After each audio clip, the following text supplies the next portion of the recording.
제가 어릴 때에 왕청에 사는 오촌 고모네 집에 자주 놀러 갔습니다. 근데 그 오촌 고모네 집 옆집에 옛날에 시골에 보게 되면 집집마다 마당이 있습니다. 마당. 이웃집 마당하고 우리 집 마당하고 중간에 배자가 이렇게 있어요. 배자가 있는데, 근데 그 집의 수탉이 자꾸 이 고모네 쪽으로 넘어와가지고 이 고모네 수탉하고 계속 싸우는 거예요. 근데 그쪽 수탉이 덩치도 크고 나이도 좀 있고 싸움도 잘해요.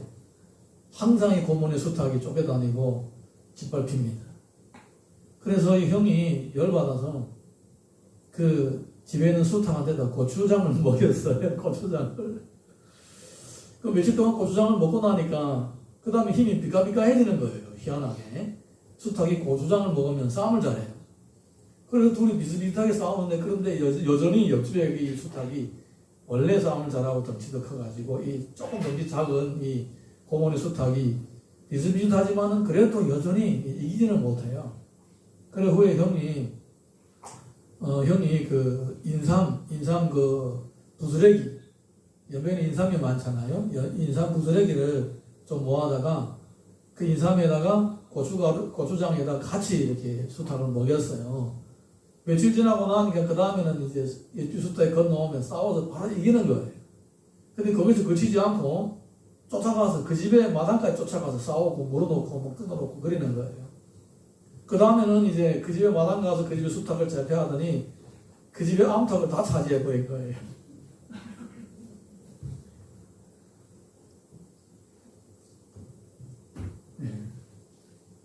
여러분, 수탉도요, 인삼을 먹으면 이렇게 힘이 세져가지고, 남의 수탉까지도 또 제압을 하고, 암탉까지 차지합니다. 그런데 그 수탉 플러스 인삼을 먹은, 그 삼계탕을 먹은 사람이 얼마나 힘을 내겠습니까? 그래서 우리 한국, 인들이 보게 되면, 삼복철에 삼계탕을 먹잖아요. 인삼만 먹은 수탉도 센데, 이제 인삼 먹은 수탉 자체를 먹어버리니까. 아무래도 체력이 좋아서 얼마든지 이 무더운 여름을 이길 수가 있겠죠.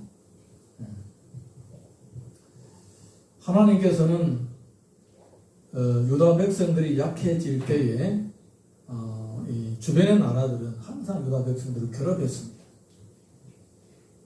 그러면 하나님은 어떻게 하시느냐? 유다 백성들에게 은혜를 쏟아 부어주시는 거예요.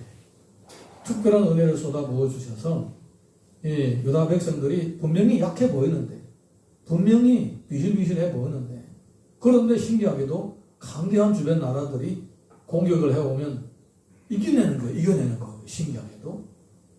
군대 쪽수도 차이가 있고 실력도 차이가 있는데, 정작에 이스라엘하고 이방인을 싸우면 하나님이 이 이스라엘을, 유다를 도와주셔서 그 강대한 이방인들을 이기게 하시는 거예요. 할렐루야. 그래서요, 진짜 하나님을 믿는 사람들에게 은혜가 부어진다면 상상이 초월한 놀라운 결과가 나타나게 되는 것입니다. 우리는 항상 이런 주님의 역사하심을 기대하면서 사는 거예요. 아멘입니까? 오늘 본문의 말씀 요엘 3장 1절에서 3절 같이 읽어보겠습니다. 시작. 보라, 그날 곧 내가 유다와 예루살렘 가운데서 사로잡힌 자를 돌아오게 할 그때에 내가 만국을 모아 데리고 여호사밧 골짜기에 내려가서 내 백성 곧 내 기업인 이스라엘을 위하여 거기에서 그들을 심문하리니 이는 그들이 이스라엘을 나라들 가운데 흩어버리고 나의 땅을 나누었으며 또 저리 뽑아 내 백성을 끌어가서 소년을 기생과 바꾸며 소녀를 술과 바꾸어 마셨습니다. 하나님께서 유다와 예루살렘 가운데서 역사하시겠다라는 것입니다. 여호사밧 골짜기에서 일어났던 사건처럼 역사를 하시겠다라는 것입니다. 그러면 여호사밧 골짜기에서 무슨 일이 일어났던가? 우리 역대하 20장 12절에서 13절 보겠습니다. 역대하 20장 12절 13절 다 같이 읽습니다. 시작. 우리 하나님이여 그들을 징벌하지 아니하시나이까? 우리를 치러 오는 이 큰 무리를 우리가 대적할 능력이 없고 어떻게 할 줄도 알지 못하고 오직 주만 바라나이다 하고 유다 모든 사람들이 그들의 아내와 자녀와 어린 이와 더불어 여호와 앞에 섰더라. 적군들이 연합군을 이루어서 유다를 치러 왔습니다. 그런데 이 군대가 막강합니다. 대적할 힘이 없습니다. 그래서 여호사밧이 이 백성들을 전부 다 동원시킵니다. 어른들, 그들의 아내와 자녀들, 어린이들까지 다 동원해서 하나님 앞에 나왔습니다. 도와달라고 기도하는 거예요. 오직 주만 바라보나이다. 이렇게 주님께 신앙 고백을 하면서 주님의 도우심을 구하는 거예요. 자, 우리 역대하 20장 22절에서 23절 보겠습니다. 22절에서 23절 시작. 그 노래와 찬송이 시작될 때에 여호와께서 복병을 두어 유다를 치러 온 암몬 자손과 모압과 세일산 주민들을 치게 하심으로 그들이 피하였으니 곧 암몬과 모압 자손이 일어나 세일산 주민들을 쳐서 진멸하고 세일 주민들을 멸한 후에 그들이 서로 쳐 죽였더라. 아멘. 하나님께서 유다 백성들 보고 너희들은 전쟁터에 나가서 싸울 준비를 하지 말고 찬양만 하고 있어라. 찬양만 하고 있어라. 그래서 이스라엘 백성들이 군대를 끌고 앞에 전쟁터에 나가서 막 큰 소리로 여호와를 찬송한 것입니다. 큰 소리로 찬송했는데 그때에 여호와께서 역사하시고 암몬과 모압과 세일 주민들을 서로가 서로를 치게 함으로써 다 망해버린 거예요. 이렇게 하나님께서는 놀라운 기적을 통하여 여호사밧과 그의 국민들을 구원해 주셨던 것입니다. 그 기념으로 그 적군들이 몰살했던 그 곳을 여호사밧 골짜기라고 하는 거예요. 자, 우리 여호수아 25절에서 26절 보겠습니다. 역대하 20장 25절에서 26절 시작. 여호사밧과 그의 백성이 가서 적군의 물건을 탈취할세 본즉 그 가운데에 재물과 의복과 보물이 많이 있으므로 각기 탈취하는데 그 물건이 너무 많아 능히 가져갈 수 없을 만큼 많으므로 사흘 동안에 거두어 드리고 넷째 날에 무리가 브라가 골짜기에 모여서 거기서 여호와를 송축합니다. 그러므로 오늘까지 그곳을 브라가 골짜기라 일컫더라. 이 브라가 골짜기가 바로 여호사밧 골짜기입니다. 승리와 축제를 의미합니다. 거기에서 적군들과 싸우면 그냥 단순하게 힘과 힘으로 겨루게 되면 유다인들은 멸망을 하게 됩니다.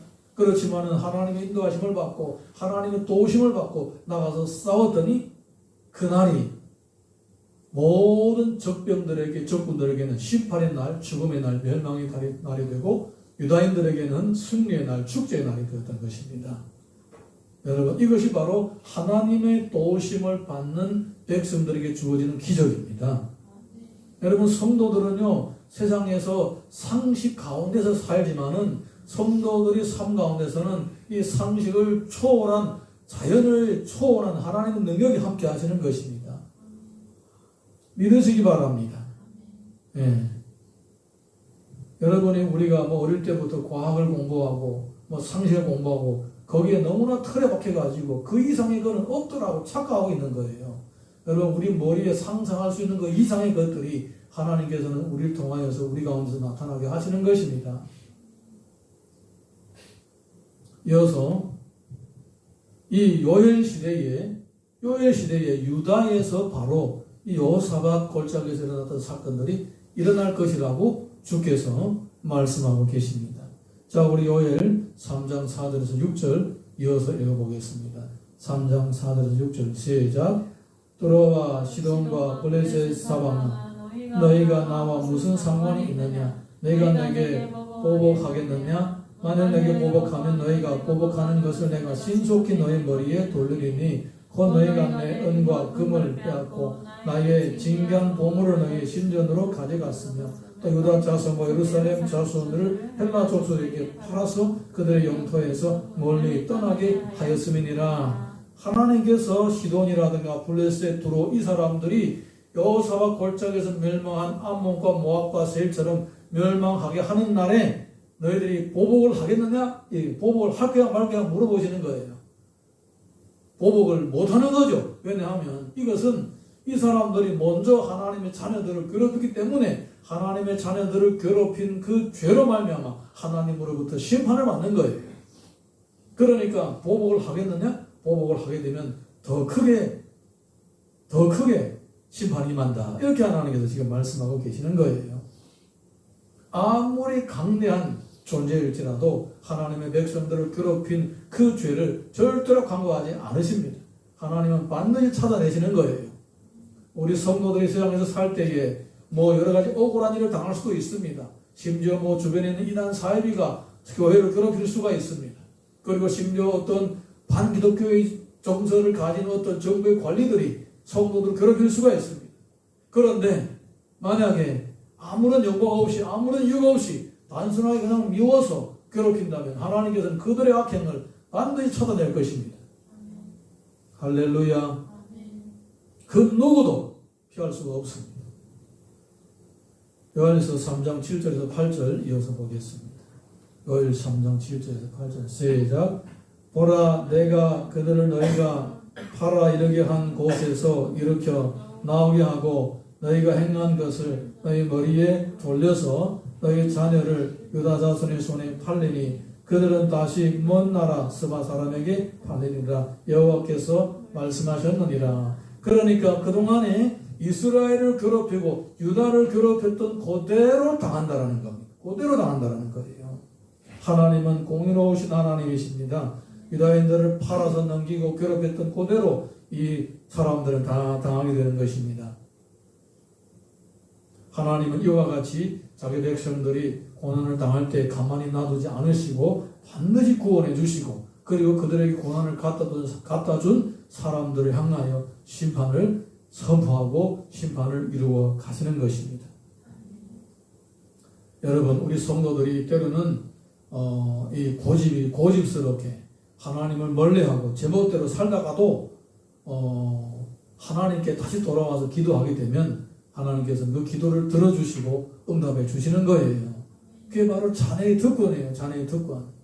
물론 고집스럽게 끝까지 돌아오지 않으시면 끝까지 고난을 당하겠죠. 그렇지만 여호사밧 지대처럼 주님을 찾고 오직 주만 바라보게 된다면 하나님께서는 그 여호사밧 골짜기에 일어났던 반전의 역사, 그 축제, 오늘 우리 삶 가운데서 일어나게 될 것입니다. 우리가 남에게 괴롭힘을 당했던 그 현장이 바로 여호사밧의 골짜기로 반전이 일어날 수가 있는 거예요. 아내가 방금 전에 해산을 해서 처가와 집 식구들이 다 병원에 탐방을 왔다고 합니다. 면회 시간에 남편이 아이를 안고 보여주면서 보세요, 아들이에요, 아들. 얘기를 하는 거예요. 아들이에요, 아들. 아들을 낳았다고 너무 좋아하는 거예요.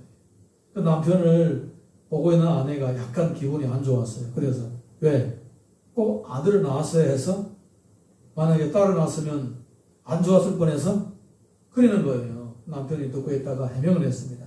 아니야, 아들이나 딸이나 다 똑같아. 다 똑같이 예뻐. 하지만 딸을 낳고 실컷 키워놓으면 어떤 짐승 같은 놈이 뺏어가면 얼마나 속상하냐. 시집가면 속상하다 이 말이에요. 예쁘게 키워놨는데 시집가면 속상하다 이 말이에요. 그랬더니 같이 탐방 온 이 장인어른이 사회를 약간 쳐다보면서 하는 말이, 그래, 내 말이 맞아. 짐승 같은 놈이 딸을 뺏어가면 진짜 속상하더라. 여러분, 하나님은 하나님의 자녀들이 어디에 가든지 행복하게 살고 기뻐하면서 살아가는 것을 원하시는 거예요. 하나님의 자녀들이 어디 가서 심지어 죄를 졌음에도 불구하고 어디 가서 만약에 괴롭힘을 당하고 있다면 하나님은 굉장히 불편해 하시는 거예요. 속상해 하시는 거예요. 여러분, 성도는 하나님의 친자녀예요. 예수 그리스도의 보혈로 산 거예요. 대가를 치르고 산 거예요. 할렐루야. 하나님을 믿지 않는 사람이 아무리 잘해도 그거는 믿지 않는 사람이에요. 남의 자식인 거예요. 남의 자식인 거예요. 근데 성도들은 아무리 애를 먹이고 신앙생활을 제대로 안 해도 하나님의 자식인 거예요. 그러니까 우리는 이렇게 특별히 우리 어른이 된 사람들은요, 이 주님의 마음을 잘 이해를 하셔야 됩니다. 할렐루야. 부모가 된 사람들은 자녀를 키워보면서 어른이 되어보면서 우리가 어른의 그 책임감과 아이를 향한 마음을 알잖아요. 주님의 마음이 그것보다 더한 우리 부모들보다도 우리를 더 사랑하신다라는 거예요. 믿습니까? 자, 우리 3장 9절에서 10절 읽어보겠습니다. 요엘 3장 9절에서 10절 시작. 너희는 모든 민족에게 이렇게 널리 선포할지어다. 너희는 전쟁을 준비하고 용사를 격려하고 병사로 다 가까이 나와서 올라오게 할지어다. 너희는 보습을 쳐서 칼을 만들지어다. 낫을 쳐서 창을 만들지어다. 약한 자도 이르기를 나는 강하다 할지어다. 이렇게 전체가 총동원되어서 전쟁을 대비를 하고 유다를 공격을 한다라는 것입니다. 예, 유다를 공격한다. 그냥 총동원해서 있는 걸 다 동원해서 무기 없으면 밖으로라도 다 두드려서 깨부셔가지고 그걸로 무기를 만들어서 유다를 공격하러 간다는 겁니다. 이 정도로 총동원해서 유다를 공격하면 유다는 그냥 추풍 낙엽처럼 다 사라지겠지라고 그렇게 확신해가지고 달려든다는 거예요. 자, 우리 11절에서 12절. 그런데 결과는 어떻는가 한번 보겠습니다. 11절에서 12절. 시작. 사면의 민족들아 너희는 속히 와서 모일지어다. 여호와여 주의 용사들로 그리로 내려오게 하옵소서. 민족들은 일어나서 여호사와 골짜기로 올라올지어다. 내가 거기에 앉아서 사면의 민족을 다 심판하리로다. 이 사람들은 전체 총동원해서 전쟁을 대비해서 유다를 치러 오는데 자기들은 승리를 확신했던 그 장소에서 결국은 다 심판을 받게 되는 거예요. 그동안의 지은 죄 때문에 심판을 받게 되는 거예요. 이것이 바로 성도에게만 일어나는 놀라운 완전의 역사입니다. 하나님은 우리의 연약함을 다 아시는 거예요. 심지어 그 연약함이 죄 때문에 생긴 연약함일지라도 하나님은 다 덮어주시고 품어주시고 승리할 수 있는 기회를 주시는 거예요. 13절에서 15절 읽어보겠습니다. 13절에서 15절 시작. 너희는 낫을 쓰라 곡식이 익었도다. 와서 밟을지어다. 포도주 틀이 가득히 찼고 포도주 독이 넘치니 그들의 악이 크미로다. 사람이 많음이여 심판의 골짜기에 사람이 많음이여 심판의 골짜기에 여호와의 날이 가까우미로다. 해와 달이 캄캄하며 별들이 그 빛을 거두도다. 아멘. 가을이 되면 낫을 가지고 곡식을 베는 것처럼 하나님께서 이스라엘을 공격하러 온 모든 악한 의도로 달려오는 이방인들을 다 잘라버리겠다는 것입니다. 그리고 포도를 뜯어서 포도주 틀에다가 넣어서 짓밟아서 포도즙을 만드는 것처럼 이스라엘을 공격하고 유다를 공격하는 이방 사람들을 짓밟아 버리겠다. 이렇게 비유로 말씀하시는 거예요. 얼마나 이 생동감 있게 얘기를 하십니까? 낫으로 곡식을 베어본 적이 있죠. 그냥 스르륵 하면 다 잘라버립니다. 예, 아무것도 안 남습니다. 예, 우리가 포도주를 만들어 본 적 없지만 포도즙을 집에서 만들어 본 적이 있죠. 절구에다 찍거나 아니면 손으로 주물거나 그러면 새빨갛게 바뀝니다. 예, 변합니다. 그렇게 피바다가 될 것이다. 그 대신 주님께서 이렇게 유다를 공격하는 적군들을 심판하시겠다고 말씀을 하시는 거예요. 그래도 말귀를 못 알아듣고 하나님의 백성들을 괴롭히는 이 아주 패역한 자들이 있어요. 16절에서 17절 이어서 보겠습니다. 16절에서 17절 우리 다 같이 읽습니다. 시작. 여호와께서 시온에서 부르짖고 예루살렘에서 목소리를 내시리니 하늘과 땅이 진동하리로다. 그러나 여호와께서 그의 백성의 피난처 이스라엘 자손의 산성이 되시리로다. 그러나 너희가 나는 내 산성 시온에 사는 너희 하나님 여호와인 줄 알 것이다. 예루살렘이 거룩하리니 다시는 이방 사람이 그 가운데로 통행하지 못하리로다. 아멘. 하나님은 시온과 예루살렘을 자기의 집으로 삼으신 거예요. 자기가 임재하시고 역사하시는 장소로 삼으신 거예요. 이스라엘 백성들을 만나고 유다 백성들을 만나는 장소로 예배의 현장으로 삼으신 거예요. 그 장소 자체를 구별하신 거예요.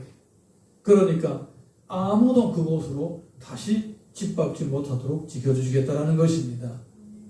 이렇게 하나님은 회개하고 주께로 돌아온 백성들에게 평안을 약속하고 계시는 거예요. 여러분, 여기서 우리가 주의해야 될 것은 뭐냐?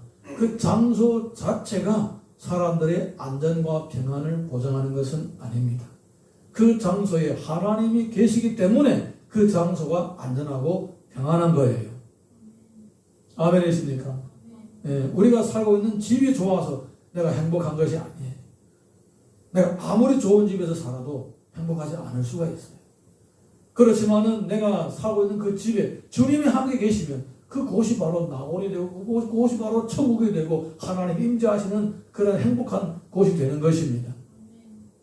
할렐루야. 반지하에서 살아도 행복할 수가 있고 또 몇십억짜리의 아파트 살아도 불행할 수가 있습니다. 그 차이는 여러 가지 이유가 있겠지만 하나님이 어디든지 하나님 함께 하시면 그곳은 소망이 있고 미래가 보장이 되고 행복한 곳이 되는 것입니다. 저희들이 한국에 처음에 이사 왔을 때 한 달에 20만 원을 주고 다른 사람이 전세를 맡은 데에 우리가 월세로 들어갔습니다. 전세를 맡은 데에 월세로 들어갔습니다. 그리고 방이 3개인데 우리가 2개를 쓰고 하나는 나와 우리 집 사람이 쓰고 한 사람은 장인어른이 쓰고 방 하나는 그냥 그 집에 물건을 넣는 곳으로 그렇게 썼습니다. 지하예요, 지하. 반지하라고 하기도 어려워요. 창문이 이렇게 있는데 지하에 우북 파이는 데에 창문이 있어요. 그러니까 뭐 지상이 아니죠. 근데 문을 열면 낮에도 그냥 바퀴벌레들이 막 달아나요. 이런 장판인데 바퀴벌레들 다리는 발자국 소리가 들릴 정도로 큰 놈들 막 뛰어다녀요. 밤에 이제 화장실에 가려고 주방에 들어가서 불 딱 켜면 화장실에 가려고 불 딱 켜면 이 바닥이 그냥 다다다닥 하고 돌아다녀요.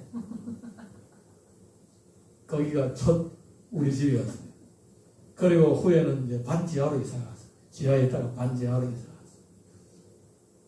그 다음에 나중에 이제 한 6년 지나고 나서 우리 집사람, 우리 이제 지상으로 올라가. 그래서 나중에는 2층으로 올라갔어요. 1층으로 살다가 또 나중에 여기 대림 근처에 이사 오고, 거기서 한 2년 살다가, 지금은 조금 높은데 올라갔어요. 옛날을 생각해보면 참 많이 힘들었던 것 같은데, 그때는 젊어서 그런지 힘들 줄 몰랐어요. 그리고 또 참, 어쨌든 소망이 있으니까, 이런 데서 살아도 참 주님이 함께 하시고, 기도하면 또 응답해 주시고, 목적한 바가 하나하나 이루어지니까 너무나 좋았어요. 지금도 기억이 생생한데 얼마나 돈이 많았으면 적금통 몇 번 깼습니다. 적금통에서 500원짜리 만나면 그렇게 좋을 수가 없어요. 500원짜리 한 주면 한 10,000원, 20,000원 되거든요. 100원짜리가 한 주 해봤자 얼마 안 돼요. 근데 500원짜리 몇 개 만나면 얼마나 반가운지 몰라요. 그냥 하나를 깨뜨리면 한 번씩 뭐 몇 달씩 모아서 한 번씩 깨뜨리면 몇만 원 돼요. 그걸 갖다가 옛날에는 또 은행에 가면 코너에 환전기가 있어요. 훅 손을 돌려버리면 따라 그러면서 놀러 헤아려 돌아가면서 저 다 해낸 다음에 그 다음에 나중에 돈이 나와요. 돈이 만약에 56,500원이다 그러면 50,000원 10,000원짜리 5개 6,000원 1,000원짜리 6개 500원이 어떻게 나오느냐 500원 5개 100원짜리 5개 딱딱딱 떨어지고 그렇게 나와요. 그런데 나중에는 그 기계가 없어지더라고요. 환전할 때도 없어요. 감사한 거는 이게 동전이 적금이 안 되고 환전할 때도 없으니까 하나님은 채워주시더라고. 또 환전 필요 없이 살 수 있게 해주시더라고. 할렐루야. 그때마다 또 필요에 따라 채워주시는 것 같더라고요. 하나님이 계시는 그곳이 평안이 있고 하나님이 부어주는 그곳이 행복이 있더라고요. 할렐루야. 예루살렘 자체가 뭐 신성한 곳이 아니에요. 하나님이 계시니까 신성한 곳이가 되는 거예요. 나중에는 그냥 하나님 성령 임재하시는 그곳 자체가 바로 기념 의미가 있고 그곳이 예루살렘이 아니더라도 그곳이 바로 의미가 있는 곳이 되고 행복한 곳이 되는 거예요. 자, 우리 이어서 18절 19절이죠. 18절 19절 시작. 그날의 산들이 단 포도주를 떨어뜨릴 것이며 작은 산들이 젖을 흘릴 것이며 그다음 모든 시내가 물을 흘릴 것이며 여호와의 성전에서 샘이 흘러나와서 시든 골짜기에 되리라. 그러나 애굽은 황무지가 되겠고 에돔은 황무원들이 되리니 이는 그도 유다 자손에게 포악을 행하여 무지한 피를 그 땅에서 흘렸습니다. 이렇게 유다는 포도주가 떨어지고 산에 젖이 떨어지지만 유다를 괴롭혔던 에돔이라든가 유다를 괴롭혔던 애굽은 황무지가 되는 거예요. 황무지. 사람도 살지 않고 짐승들이 오글거리는 그런 곳이 되는 거예요. 여러분, 우리는 역사를 보게 되면요, 놀라울 정도로 기독교를 박해한 나라들은 잘 되는 나라가 없었어요. 잘 되는 나라가 없었어요. 어쨌든 그렇더라고요. 요엘 3장 20절에서 21절 보겠습니다. 시작. 유다는 영원히 있겠고 예루살렘은 대대로 있으리로다. 내가 전에는 그들의 피 흘림 당한 것을 갚아주지 아니하였거니와 이제는 갚아주리니 이는 여호와께서 시온에 가하시니라. 예전에는 갚아주지 않은 거예요. 왜냐? 회개하지 않았기 때문에. 피 흘림을 당해도 그냥 가만 냅두는 거예요. 근데 회개하고 돌아오고 오직 주만 바라보았더니 하나님께서 피 흘림을 당하는 그 모든 괴로움을 다 갚아주시는 거예요. 그 사람들 괴롭힌 자들을 다 처단시키고 심판하시더라는 거예요. 할렐루야. 주님을 가까이 하면 가까이 할수록 행복의 수치가 점점 커지고 높아지는 것입니다. 까마귀 한 마리가 매우 목말랐습니다. 여기저기 빙빙 날아다니다가 보니까 물이 한 병 있는 거예요. 너무 기뻐서 가까이 날아가 봤더니 이 병이 입구가 좁고 물이 절반밖에 차이지 않는 거예요.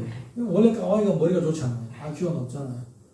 보니까 이제 옆에 작은 돌멩이들이 있는 거예요. 그 작은 돌멩이들을 주워다가 이렇게 떨어뜨리니까 물이가 점점 올라오는 거예요. 그래서 한참 동안 그냥 작은 돌멩이들을 골라가지고 계속 병에다 넣었어요. 그러더니 물이 점점 올라와요. 이제 조금만 더 넣으면 물을 마실 수가 있을 정도로 병 안에 있는 수위가 높아지는 거예요. 그래서 또 빙빙 돌아다니면서 어디 큰 돌은 안 들어가니까 작은 돌멩이를 주워야 되니까 빙빙 돌아다니면서 날면서 작은 돌멩이를 찾는데 보니까 저기 호수가 있어요. 호수.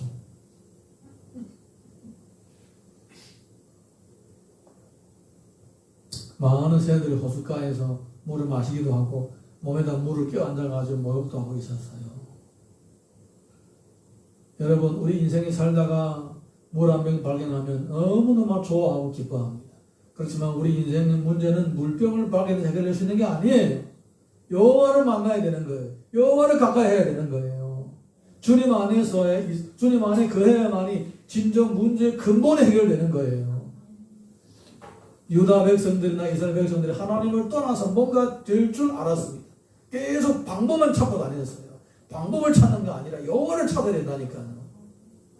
할렐루야. 유다가 하나님 멀리 떠났을 때에 주변 나라들은 그들을 괴롭혔습니다.